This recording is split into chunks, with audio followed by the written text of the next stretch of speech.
said Kim. "She's stronger." Too strong, especially for a girl. He knew he'd lost control last night, but his daughter had provoked him. He had to parent her. Children needed discipline and boundaries. He was grateful that his father took the wild out of him. Tony handled Tammy with much more care. Unlike his father, he knew the difference between an open palm and a closed fist. "She mocked me, my English," said Tony. Kim sneered. "你丢面子了." Did you lose face? A phrase that he'd grown up with, defended against. His father used to spit it at him at every opportunity. That one time he missed top honors in the 3rd grade, or when, from the stern of a small fishing boat, he struggled to drag up the net, a 3-meter-long cylindrical mesh contraption that was too unwieldy for a 12-year-old boy. Or on his 16th birthday, when his father read out loud a newspaper's rejection letter of his short story. Afterward, he tore up the paper. "You wrote about a talking calculator? You just made me lose my face." Tony hadn't heard that phrase since he'd left the village for college. By then, he had made himself unobjectionable. Not only was Tony brilliant, the top engineering student at the Dalian University of Technology, but he also played basketball. A rare meld of brawn and brains in China. Girls hung around the court after his games, hoping for some attention. They all knew he was going places.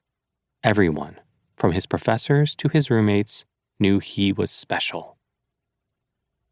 "Every department needs a student like him," they would say. "Golden boy. His parents must be so proud. 他们都给他面子." Everyone gave him face. Now, his wife and daughter, his new country, his new life kept clawing it away. He wasn't sure how or when he'd earn it back. "I'm ready." Tammy had returned to the kitchen with her backpack, her hair swept back in a braid. The top section was uneven, and she had clearly missed a step in the 1-2-3 pattern near the tail. In recent months, she had insisted on styling her long locks herself. "Do you want me to redo your hair?" asked Tony. "What's wrong with my hair?" she said, cutting him down with her gaze. Kim gave him a look that said, "See? Stronger." He saw. His little girl could spar. She had confidence at her core, a quiet flame that neither he nor Kim possessed. "Don't wait for me for dinner. My shift ends at 10, said Tony. Kim nodded. "Buy something hot to eat."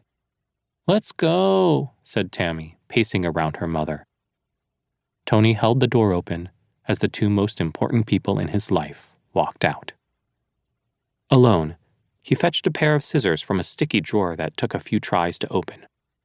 The drawer was like most things in the cramped kitchen, partially broken. Snipping the blades of the scissors anxiously, he wandered through the basement apartment and paused at Tammy's room. Her stuffed Dalmatian sat in the middle of her queen-size bed, as if guarding it for her return. A diary lay on the nightstand, closed shut with a silver lock. Tammy always seemed to be writing in it. There were days when Tony wondered what her tiny hand was scribbling.